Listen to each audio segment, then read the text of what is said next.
Hey guys, welcome back to the channel. Today I'm going to be talking about exactly how to find the key of any song by ear. Now what I mean by that is when you want to play a song that you hear on the radio, for example, on the piano, first you kind of have to find out, where the home of the song is, the key that the song lies around. Okay? And so this could get a little bit tricky just because in order to do so, we kind of have to use trial and error.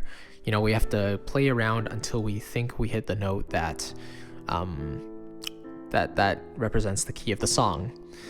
Now I'm going to give you a couple examples. I'll start with Michael Bublé's Everything, and as you might know, I'm a hardcore Bublé fan and I love his music, so I'm going to use that as an example.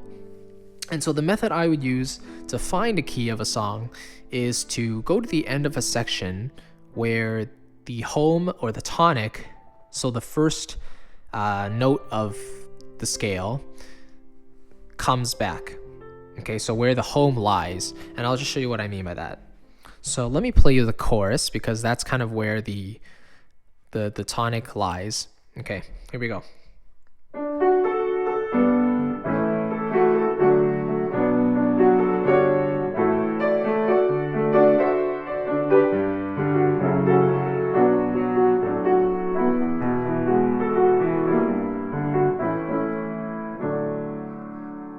Okay, so that was the chorus. Now at the very end, there's a resolution. Okay, there's a cadence. So the last two chords are A major and D major.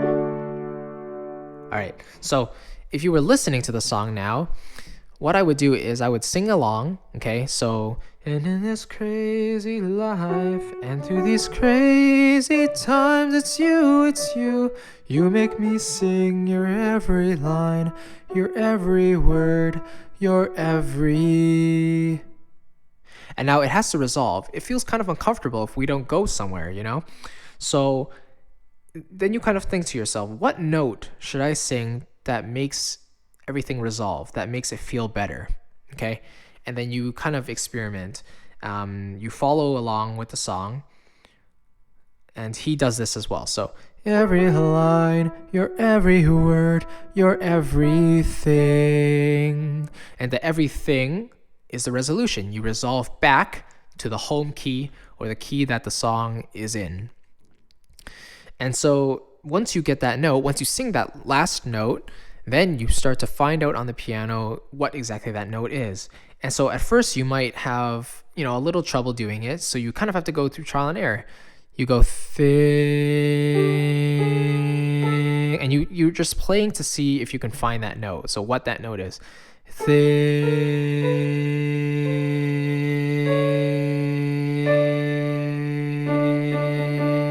And what is that note? That is a D.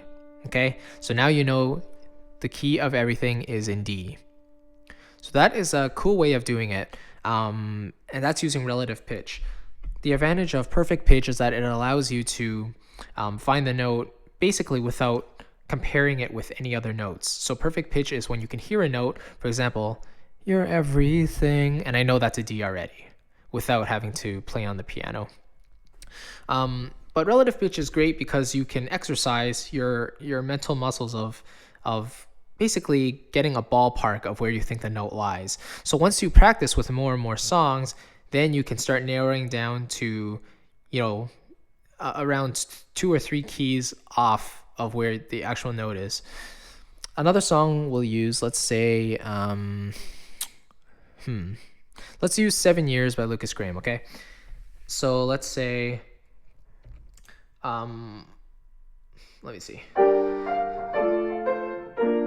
Okay, just that phrase right there.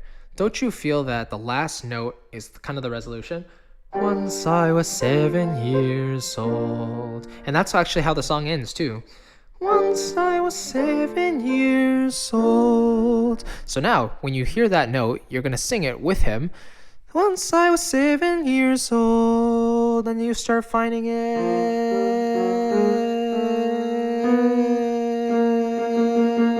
And so the more you practice, the more you can find the key of the song just by figuring it out by trial and error on the piano.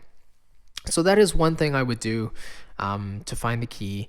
If you have any suggestions or questions, please let me know. And this is the first video in this kind of series, this tutorial series of basically how to play by ear. So I hope you enjoyed it. Please let me know if you have any other questions, and I'll see you guys next time. Thanks so much.